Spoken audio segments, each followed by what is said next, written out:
सवा सेर गेहूँ एक बहुत ही हृदय विदारक और मार्मिक कहानी है, जिसमें किसान जीवन की त्रासदी को प्रेमचंद जी ने उजागर किया है। इस कहानी में महाजन या ब्राह्मण दलितों और किसानों का कितनी निम्नता से शोषण करते हैं, उस प्रवृत्ति को दिखाया गया है। आइए कहानी के कथानक पर दृष्टि डालते हैं। कहानी का नायक है शंकर, जो कि एक किसान है, एक गांव में रहता है। बहुत ही सीधा साधा जीवन व्यतीत करने वाला एक सज्जन पुरुष रहता है। उसके हृदय में किसी के लिए छल नहीं है। जैसा मिलता उसी में प्रसन्न रहकर राम का नाम लेकर सो जाया करता था। वह साधु महात्माओं का बहुत आदर करता था और उन्हें भगवान का अवतार मानता था। एक दिन संध्या के समय एक महात्मा उसके द्वार पर आते हैं। वह उनका स्वागत करता है, लेकिन उन्हें देने के लिए उसके पास केवल जौ का आटा था। वह परमात्मा के भक्त किसी महात्मा को जौ का आटा भला कैसे खिलाता। इसलिए वह बगल के एक ब्राह्मण महाजन के घर से सवा सेर गेहूँ उधार लेकर आता है, जिसे पीसकर उसकी पत्नी भोजन बनाकर महात्मा को खिलाती है। सुबह सुबह महात्मा जी आशीर्वाद देकर चले जाते हैं और वे बेहद प्रसन्न होते हैं उसके इस सेवा भाव से। अब शंकर सोचता है कि वह जो ब्राह्मण महाजन से सवा सेर गेहूँ लिया है, उसके बदले में कुछ ज़्यादा खलिहानी दे देगा, अर्थात खेती मजदूरी का फसल थोड़ा अधिक दे देगा उन्हें इस बार, और मान लिया जाएगा कि उसने उधार चुकता कर दिया। उस महाजन ने भी इसकी कोई चर्चा नहीं की। 7 बरस बीत जाते हैं। शंकर का भाई मंगल रहता है। वे दोनों किसान थे, लेकिन दोनों अलग हो जाते हैं 7 बरस बाद, और दोनों मज़दूर हो जाते हैं। पूस की रात कहानी की तरह यहाँ भी किसान मज़दूरी का राह अपनाने को विवश हो जाता है। इसकी त्रासदी को दिखाया है प्रेमचंद जी ने। वह जेठ की गर्मी में दिन रात काम करता है और दाने दाने को मोहताज हो जाता है। एक दिन शंकर मजदूरी करके लौट रहा था, तो रास्ते में उसे वह विप्र महाजन मिल गया, जिससे उसने 7 बरस पहले सवा सेर गेहूँ उधार लिए थे। वह कहता है कि शंकर, तेरे यहाँ 5.5 मन गेहूँ कब के बाकी पड़े हुए हैं और तू देने का नाम नहीं लेता। हजम करने का मन है क्या? यहाँ पर वे 5.5 मन गेहूँ की बात करते हैं। एक मन में 40 किलोग्राम होता है। तो शंकर कहता है कि मैंने तो आपको अधिक अनाज दे ही दिया था खलिहान के माध्यम से, खेती फसल के माध्यम से। तो वह महाजन कहता है कि वह तो एक बख्शीश था, उसका कोई हिसाब नहीं, मेरे खाते में जो था मैंने कह दिया। और प्रेमचंद जी उसके शोषण की पराकाष्ठा को, चरम सीमा को इस कदर दर्शाते हैं, क्योंकि वह ब्राह्मण रहता है और ब्राह्मणवाद का झांसा देकर कहता है कि ब्राह्मण का ऋण लेकर मरेगा तो नरक में जाएगा। परंतु शंकर एक दलित अशिक्षित रहता है। वह इन पाखंडों को समझता तो शायद इस झांसे में न पड़ता, परंतु ईश्वर के या नरक जाने के या ब्राह्मणों के इस भय से उसे ऋण वापस करना ही होगा, ऐसे विचार उसके मन में आ पड़े। जब उसने दस्तावेज़ देखे तो ऋण 60 रुपये का था। वह ऋण चुकाने के लिए और अधिक परिश्रम करने लगा और खाना पीना कम कर दिया, चिलम तंबाकू भी बंद कर दिया, कपड़े पहनना कम कर दिया। और साल के अंत में 60 रुपये जमा हो गए तो उसने पंडित जी को तुरंत रुपए दे दिए। और पंडित जी कहते हैं, वह ब्राह्मण कहता है कि 15 रुपये और बाकी रह गए हैं, जो कि ब्याज है, उसे भी जल्द से जल्द वापस कर दो। शंकर उन 15 रुपये के लिए सारे गांव घूमता फिरता है, छान मारता है, लेकिन कोई उसे 1 रुपये भी नहीं देता है। अंत में निराश होकर शंकर अपने मेहनत के पैसों से मौज मस्ती करने लगता है, क्योंकि वह जानता है कि वह चाह कर भी इतने रुपए प्रबंध नहीं कर सकेगा, और न चाहते हुए भी उसे विप्र के यहाँ यानी उस ब्राह्मण के यहाँ मज़दूर बनना पड़ता है और उसकी गुलामी खटनी पड़ती है। अपने परिवार का पालन पोषण वह कैसे करेगा? इसलिए शंकर ने गुलामी का रास्ता अपनाया। यहाँ तक कि उसकी पत्नी को भी वे सारे काम करने पड़े जो उसने कभी नहीं किए थे। बच्चे दाने दाने को मोहताज हो गए, लेकिन शंकर के पास कोई और विकल्प नहीं था। शंकर विप्र जी के यहाँ 20 वर्ष तक गुलामी किया और एक दिन दुनिया छोड़कर चला जाता है तो वो महाजनी ब्राह्मण उसके परिवार को यह दिखाता है कि 120 रुपये अभी भी उसके सिर पर सवार है।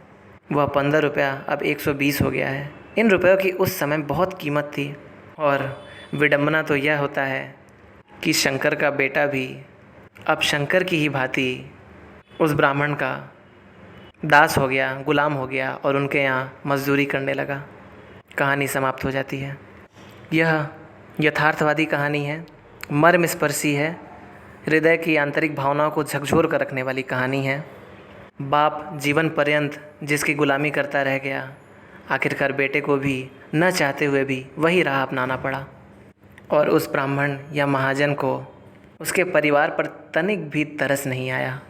यह ब्राह्मणों की वर्चस्ववादी नीति को दर्शाता है कि कैसे धर्म और धार्मिक ग्रंथों का या ईश्वर का उलाहना देकर शोषण किया करते हैं और वे दलितों के रक्त का आखिरी बूंद तक चूसने से बाध्य नहीं आते हैं। धन्यवाद। पंच परमेश्वर कहानी प्रेमचंद जी की मित्रता के ऊपर लिखी हुई कहानी है। यह कहानी परस्पर विश्वास और न्याय पर आधारित है। आइए कथा वस्तु जानते हैं। जुम्मन शेख और अलगू चौधरी दो मित्र रहते हैं। दोनों को एक दूसरे पर अटूट विश्वास रहता है। दोनों की मित्रता बहुत गहरी रहती है। जुम्मन शेख की एक बूढ़ी मौसी थी जो कि निःसंतान थी। उनके पास थोड़ी सी ज़मीन थी और जुम्मन शेख उनके आदर सत्कार तथा लंबे चौड़े वादे करके वह जायदाद अपने नाम लिखवा देता है। लेकिन जायदाद की रजिस्ट्री होते ही वह बूढ़ी मौसी का आदर सत्कार समाप्त कर देता है। उसके साथ इस कार्य में उसकी पत्नी भी शामिल रहती है। कुछ दिन तक तो वह चुप रहती है, लेकिन बाद में जुम्मन से शिकायत करती है। वह अपना खाना खर्चा मांगती है और जब कुछ होते नहीं देखा तो अंत में पंचायत बुलाने की धमकी भी देती है, परंतु जुम्मन पर इस धमकी का कोई प्रभाव नहीं पड़ता। जुम्मन की मौसी द्वारा पंचायत बुलवाया जाता है और जुम्मन की ओर से वहाँ पर पान, इलायची, हुक्के, तंबाकू आदि का प्रबंध किया जाता है और जुम्मन को पूर्ण रूप से यह विश्वास रहता है कि सारे लोग उसके अपने ही हैं, फैसला उसके पक्ष में सुनाया जाएगा। जुम्मन की मौसी पंच के रूप में अलगू चौधरी को चुनती है और अपनी दर्द कथा पंचायत में रखती है।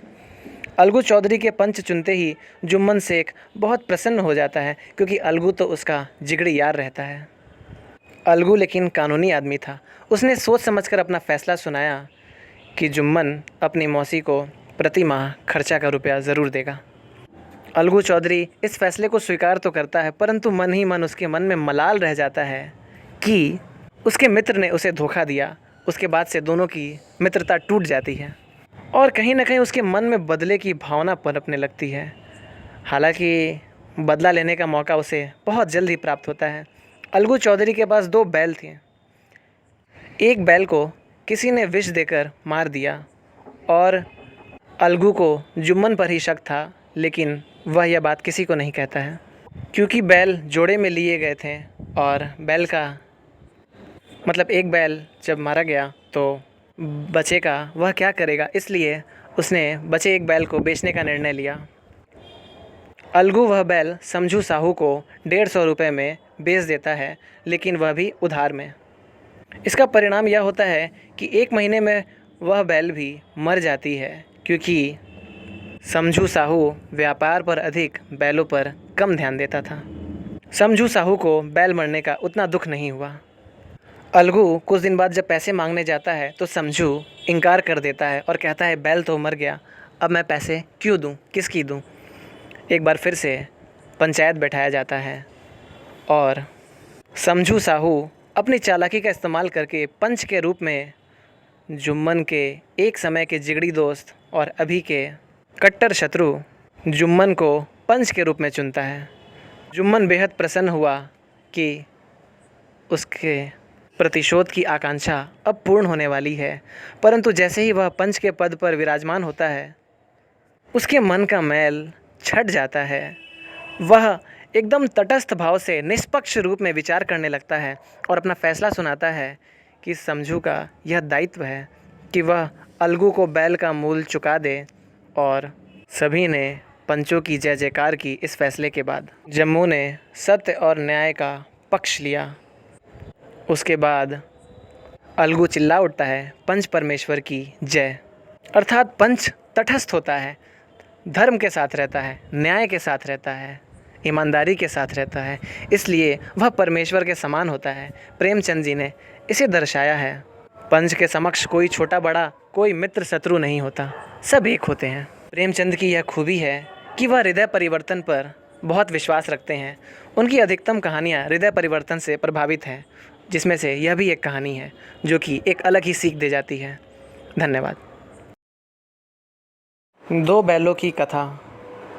यह कहानी प्रेमचंद जी की बेहद उत्कृष्ट कहानी है, जिसमें मनुष्य और जानवर के बीच के घनिष्ठ एवं निस्वार्थ प्रेम को दर्शाया गया है।